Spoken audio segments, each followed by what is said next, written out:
can the judgment of God really be impartial when God has revealed himself more to some than to others?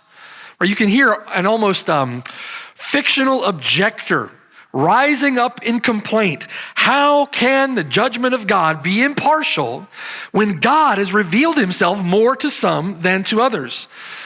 In verse 17, the Jews rested on the law. They made their boast in God. They know his will. They approve of that which is good. They are instructed out of the law.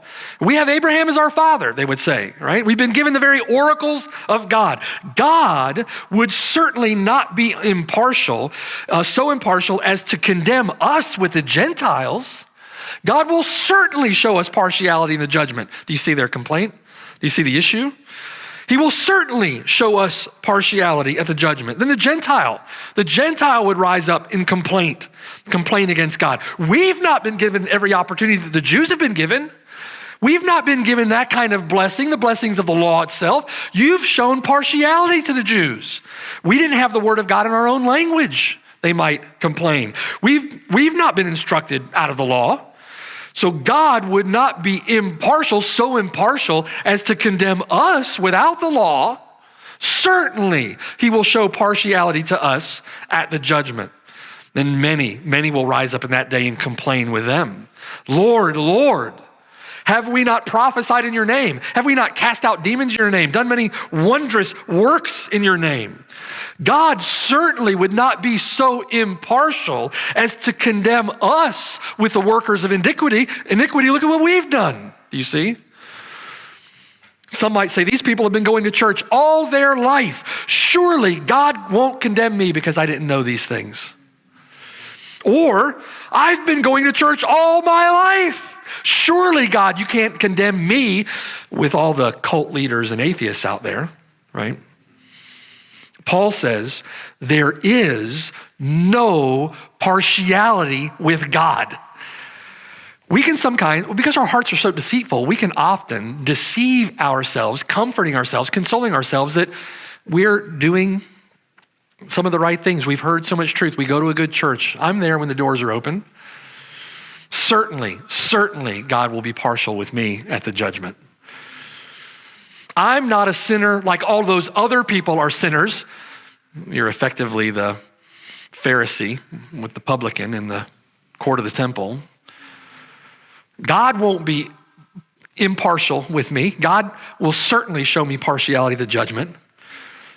And yet Paul says, for as many as have sinned without law will also perish without law. And as many as have sinned in the law will be judged by the law. For not the hearers of the law are just in the sight of God, but the doers of the law will be justified.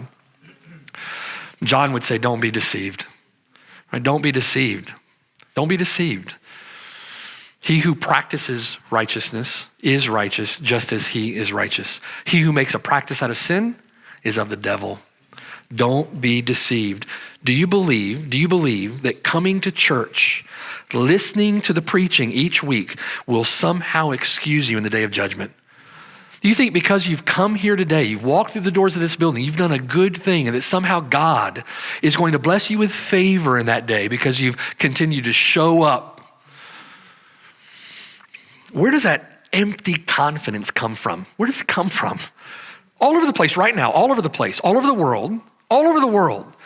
There are churches where people are walking in and out of the doors of that building, showing up to listen to a 27-minute talk with 5 minutes of jokes on either end and a long story in the middle to try to remove the offense, right? And because they somehow show up to that social club, and they believe that somehow by showing up, God is going to show partiality to them, show favor to them at the judgment. I'm good because I've shown up to here. Right? Churches have devolved into that. Do you see that today?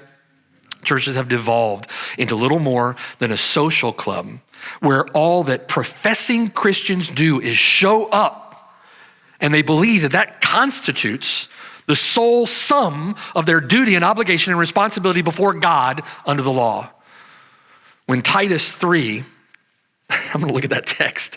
Titus 3, this is a faithful saying, verse 8, these things I want you to affirm constantly, that those who have believed in God should be careful to maintain good works. These things are good and profitable to men. And then they will decry you as a legalist because you have the audacity to mention obedience in a church of the living God. The Jews in Paul's day would rest in the fact that they had the law of God and would make their boast in God. Your empty religion doesn't excuse you in the day of judgment. That's Paul's point. It only renders you more accountable in the day of judgment. Do you see? Your easy believism doesn't excuse you in the day of judgment. It only renders you more guilty in the day of judgment. If all of your religion is lumped up in attendance, your easy believism doesn't excuse you in the day of judgment. It renders you more accountable, more responsible, more guilty, more culpable in the day of judgment. The more light that you have received, the greater your condemnation for rejecting it in your unrighteousness. Do you see?